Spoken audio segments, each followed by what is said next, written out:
since Allies Refuge, you've gotten 2,000 people out. 2,000. You now have less than 14 days to get how many? 40,000, 60,000 with a limited staff at a tiny embassy that you're operating out of the airport. I'm not impugning the difficulties for the State Department employees. I am sure they're working hard. I'm sure they're trying their best.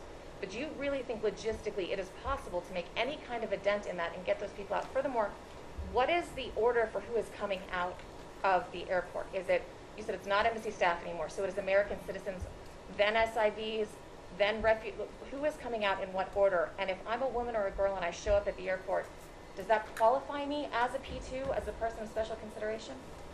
So a couple things.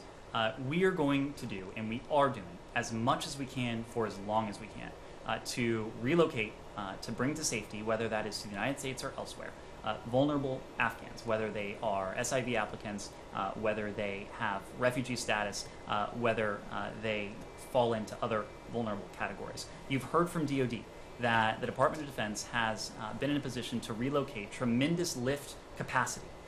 So now that the airport is under the control of the Department of Defense, not only U.S. military aircraft have been able to land and take off, but also charter aircraft.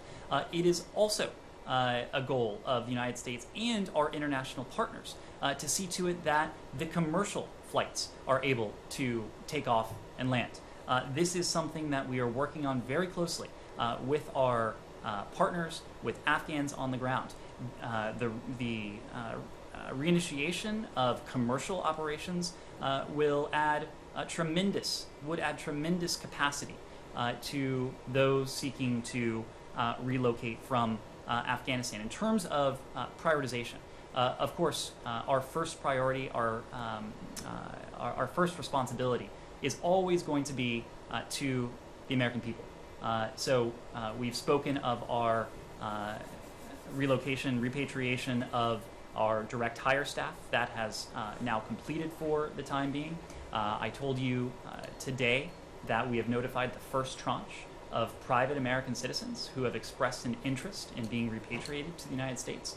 So those Americans, we're not offering numbers, but it's the first tranche, and I expect several tranches of Americans and their families, giving them explicit instructions about where and when to go. And we are going to do as much as we can for as long as we can for refugees or other vulnerable Afghans who may be interested in relocation. Nick?